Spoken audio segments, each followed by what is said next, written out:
খাঁচার ভিতর অচিন পাখি কেমনে আসি যায়। তাও দেখি 2 টাকা ফেলো, এবার নইলে আর চাল পাবে না। এই নিন বাবু। যাও এবার চালের বস্তা নিয়ে ঝটাপট কেটে পড়ো দেখি, কেউ যেন না দেখে।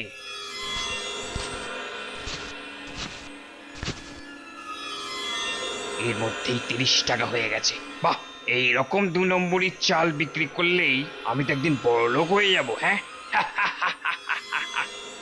এ কি, জমিদারের গোলা থেকে এইভাবে এখানে চাল বিক্রি হচ্ছে?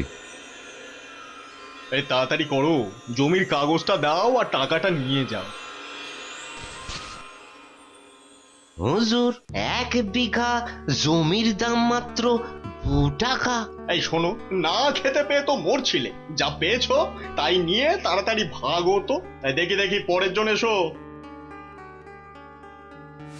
ব্যাস, আজকে এই অবধি, বাকি আবার কালকে হবে।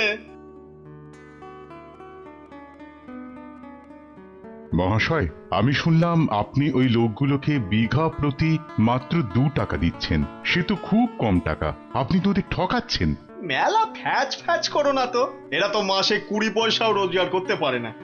2 টাকা দিচ্ছি তাই এদের বাপের ভাগ্যি খেয়ে পড়ে বাঁচতে পারছে এই আমার জন্যেই। এই সরো সরো সরো, আমার অনেক কাজ পড়ে আছে।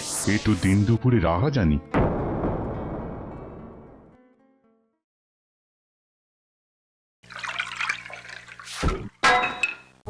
একি আপনি কে?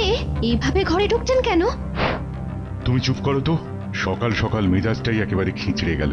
একি তুমি তুমি এরকম সেজে কোথায় গেছিলে? হ্যাঁ, কোথায় আবার, ছদ্মবেশে দেখতে বেরিয়েছিলাম আমার জমিদারি কেমন চলছে। তা কি দেখলে?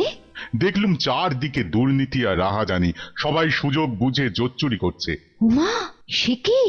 না গিন্নি, এভাবে আর চলতে দেওয়া যায় না। এক্ষুনি আমার একজন সৎ বিচক্ষণ অর্থমন্ত্রী দরকার, যে এখানকার সমস্ত দুর্নীতিকে সরিয়ে ন্যায়ের শাসন নিয়ে আসবে। নইলে আমার জমিদারি যে লাটে উঠবে দেখছি। ঠিক বলেছো।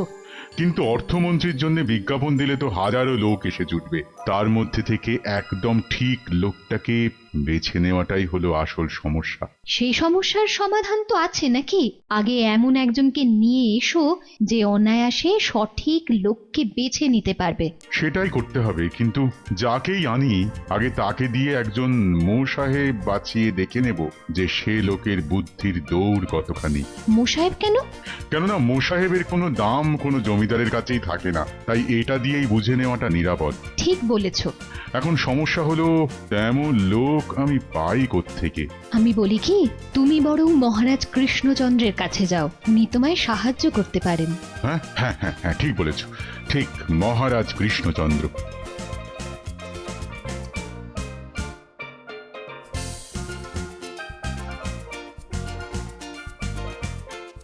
প্রণাম মহারাজ। আরে জমিদার মশাই, আপনি আসুন আসুন, বসুন বসুন। না মহারাজ, আমি বসার মতো অবস্থায় নেই। সে কি কেন? আপনার পশ্চাৎ দেশে কি কোনো সমস্যা হয়েছে নাকি? আগুন লেগে গেছে মহারাজ, আগুন। সে কি? হ্যাঁ মহারাজ, তাহলে বলি শুনুন।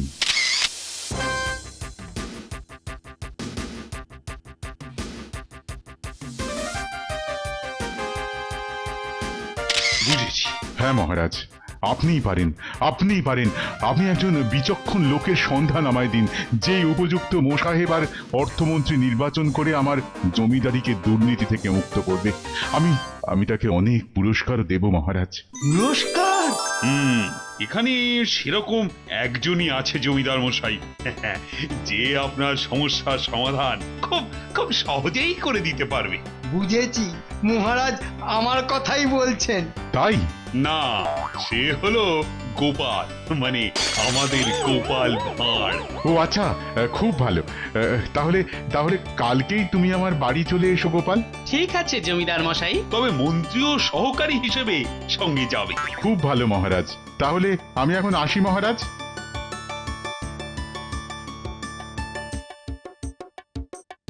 কিন্তু মহারাজ, আমি তো হিসাবটাও টুকে পাস দিয়েছি, কিন্তু গোপাল তো পাঠশালার গণ্ডিটাও পেরোয়নি মহারাজ। অর্থমন্ত্রী হওয়ার জন্য আসা লোকেদের অভিজ্ঞতার নথিপত্রই তো ও পড়তে পারবে না, তাহলে কেমন করে নির্বাচন হবে মহারাজ? মহারাজ, কিসের যেন পোড়া পোড়া গন্ধ বেরোচ্ছে না? মনে হয় হিংসে জ্বলে কারো কিছু পড়ছে। এর উত্তর তুমি তো নিজেই পাবে। সেই জন্যই তো তোমাকে ওর সঙ্গে পাঠাচ্ছি। আচ্ছা, সুযোগ ঠিকই আসবে, তখন বুদ্ধি এমন প্যাঁচ কষবো না যে গোপাল ওখান থেকে পালিয়ে বাঁচবে, আর সেরা লোককে নির্বাচন করে আমি পাবো পুরস্কার। হ্যাঁ,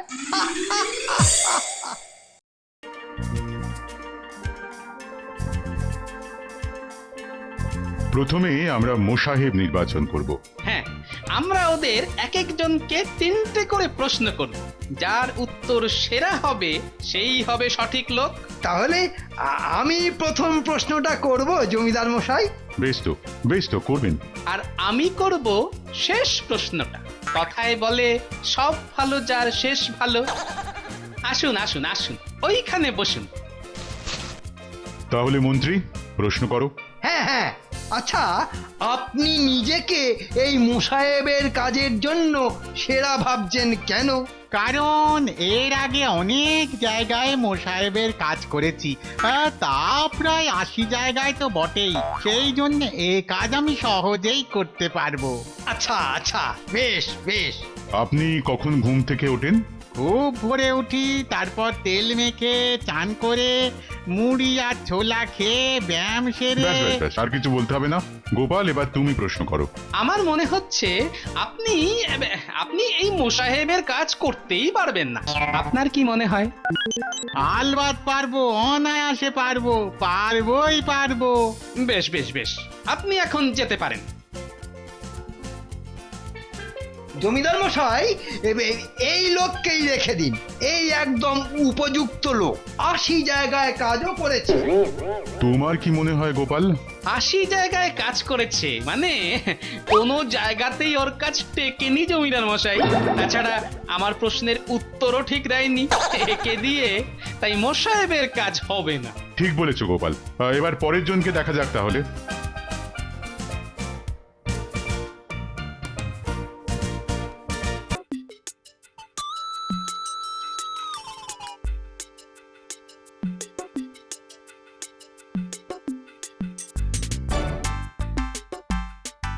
শেষ জন। আসুন আসুন আসুন। আপনি এর আগে কত জায়গায় কাজ করেছেন? 3 জায়গায়। আসলে যেখানে বেশি টাকা পাই সেখানেই যাই। ও, কখন ঘুম থেকে ওঠেন? আপনি যখন উঠবেন তার 10 মিনিট আগে উঠেই আমি তৈরি হয়ে নেব। বেশ। আমার কিন্তু মনে হয় আপনি এই মোসাহেবের কাজ করতেই পারবেন না। আপনার কি মনে হয়? হ্যাঁ হুজুর, আপনারা আমার মালিক। আপনাদের যদি মনে হয় যে আমি এ কাজ করতে পারবো না, তাহলে নিশ্চয়ই অবশ্যই আমি পারবো না। ঠিক আছে, যান যান যান। ব্যাস জমিদার মশাই, আর কোনো চিন্তা নেই। এই হলো সেরা মোসাহেব। হ্যাঁ, যে বলে আপনারা বললে আমি মোসাহেবের কাজ করতে পারবো না, সে হবে মোসাহেব? হ্যাঁ, আগে হ্যাঁ জমিদার মশাই, মোসাহেব তাকেই বলে যে মালিকের কথা শুনে উঠতে বললে ওঠে আর বসতে বললে বসে। উত্তম বলেছো, একদম তুমি ঠিক কথা বলেছো গোপাল। এই হবে আমার সেরা মোসাহেব। তোমার বুদ্ধির সত্যিই কোনো তুলনা নেই গোপাল। এই নাও পুরস্কার, 100 মুদ্রা। আর শোনো, কাল আমরা অর্থমন্ত্রীকে বেছে নেব, কেমন? সকাল সকাল চলে এসো গোপাল। আগে জমিদার মশাই। এই নিন মন্ত্রী মশাই, হাজার হোক আপনি আমার সহকারী। মাইনে বাবদ ওই 1টা মুদ্রা রাখুন। এর প্রতিশোধ আমি নেবই। কাল গোপাল থাকলে তো অর্থমন্ত্রী বাঁচবে। বেটা কি আজ রাতেই এমন মজা দেখাবো যে পালানোর পথ পাবে না। শোনো গোপাল, আমি একটা ভয়ঙ্কর খবর শুনলাম। কি ভয়ঙ্কর খবর মন্ত্রী মশাই? একটু এদিকে এসো বলছি। কি ব্যাপার বলুন তো মন্ত্রী মশাই, আপনি এরকম ভয় পাচ্ছেন কেন? খবর পেলাম কয়েক বছর আগে এখানে একজন অপঘাতে মারা যায়, আর সেই থেকে তার আত্মা নাকি এই বাড়িতে ঘুরে বেড়ায়। তার মানে ভূত? আস্তে গোপাল আস্তে, এত রাতে তেনাদের নাম নিতে নেই। এই দেখ এই দেখ, ভয়ে আমার গায়ের রোম একেবারে কেমন খাড়া হয়ে উঠছে। কিচ্ছু হবে না, ওই রাম নাম জপ করতে করতে শুয়ে পড়ুন। রাম রাম রাম রাম রাম রাম রাম রাম রাম রাম রাম রাম রাম। গোপাল তুমি কিন্তু খুব সাবধানে থেকো, আমি শুতে গেলাম। রাম রাম রাম রাম রাম রাম। এখানে ভূত, দেখাই যাক কি হয়। না, খুব ঘুম পেয়ে গেছে, শুয়ে পড়ি।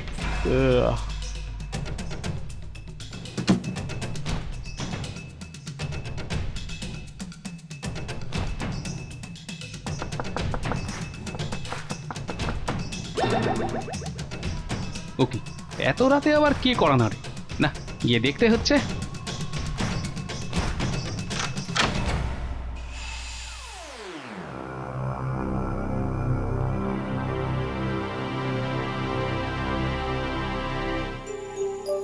কই, কেউ তো নেই, তাহলে কড়া নাড়লো কে?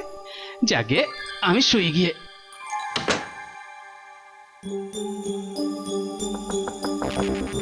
ওকে, আবার কড়া নাড়ে, যাই তো গিয়ে দেখি। কই, কেউ তো নেই, তাহলে কি সত্যি ভূত? আমি বরং বাইরেই থাকি, ভূত বাবাজির সঙ্গে মুখোমুখি মোলাকাতটাও হয়ে যাবে তাহলে।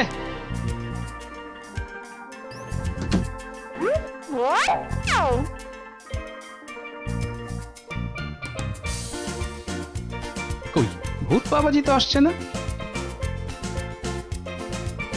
ওই তো ওই তো ভূত বাবাজি আসছে।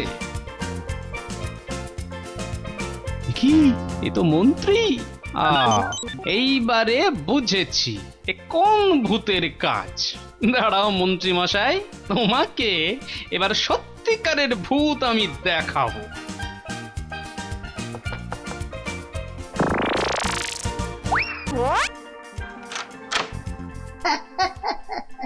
যাই বেটা গোপালকে আবার ভূতের ভয় দেখিয়ে আসি।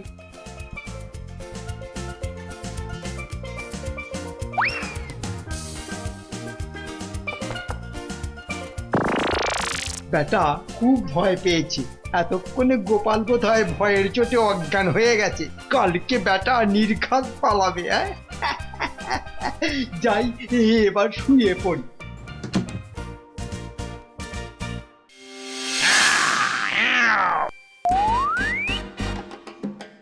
ওরে বাবারে, ওরে বাবারে, ভূত ভূত। কে এইবারে ফেললে রে বাবা? দেখো কেমন লাগে। বাঁচাও। জমিদার মশাই, আমাদের তৃতীয় বিচারকটি কোথায় গেল? কে? ও, মন্ত্রীর কথা বলছো? উনি তো কৃষ্ণনগরে কি একটা দরকারি কাজ আছে বলে আজ খুব ভোরেই চলে গেলেন। কাজী বটে, আগামী 1 মাস তার কাজই হবে রাম নাম জপ করা। গোপাল, তুমি কি কিছু ভাবছো? না জমিদার মশাই, চলুন চলুন, এবার অর্থমন্ত্রী বাছা শুরু হোক। শোনো গোপাল, এবার সব প্রশ্ন তুমিই করবে।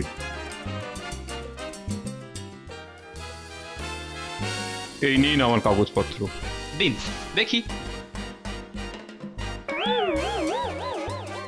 মহাশয়, আপনি তো আমার কাগজটা উল্টো করে ধরেছেন মহাশয়। এই রে, কোনটা সোজা আর কোনটা উল্টো সেটাই তো আমি জানি না। আসলে দেখছিলাম আপনার চোখ কান কতটা খোলা, বুঝলেন? ও সত্যি, গোপালের কি বুদ্ধি। আপনাকে এবার আমি 2টো প্রশ্ন করব। করুন। আচ্ছা ধরুন, আপনি এক জমিদারের অর্থমন্ত্রী, আর সেই জমিদারের লোকজন চুরি করছে আর ঘুষ খাচ্ছে। অর্থমন্ত্রী হিসেবে আপনি কি করবেন? খুব সোজা, সবকটা লোকের মাইনে বন্ধ করে দেবো আর না খাইয়ে মারবো, তাহলেই বেটারা জব্দ হয়ে যাবে, চুরির নাম আর মুখে আনবে না। আচ্ছা আচ্ছা আচ্ছা, বুঝেছি বুঝেছি। এবার আমার দ্বিতীয় প্রশ্নের উত্তরটা দিন তো। বলুন তো, 2 আর 2 যোগ করলে কত হয়? এই আবার একটা প্রশ্ন নাকি? 2 আর 2 4, এ তো বাচ্চারাও জানে। আচ্ছা আচ্ছা, নমস্কার, আপনি এবার আসতে পারেন। আসুন আসুন, বসুন বসুন। আচ্ছা বলুন তো, আপনি এক জমিদারের অর্থমন্ত্রী, আর সেই জমিদারের লোকজন চুরি করছে আর ঘুষ খাচ্ছে। অর্থমন্ত্রী হিসেবে আপনি কি করবেন? আমি সেই লোকগুলোকে বলবো ঘুষ খেতে হলে সে ঘুষের ভাগ দিতে হবে আমাকেও, জমিদারের স্ত্রীকে, বাচ্চাদের আর স্বয়ং জমিদারকেও। এতগুলো ভাগ দিয়ে দিলে সব ঘুষের টাকা আবার ওই ঘুর পথে জমিদারের কাছেই ফিরে আসবে। তার মানে আপনি উল্টো ঘুষ খাওয়ার কথা বলছেন? যান যান, বেরোন, আপনি এক্ষুনি যান এখান থেকে। শান্ত হন জমিদার মশাই, শান্ত হন। আমরা বরং আরো খুঁজে দেখি।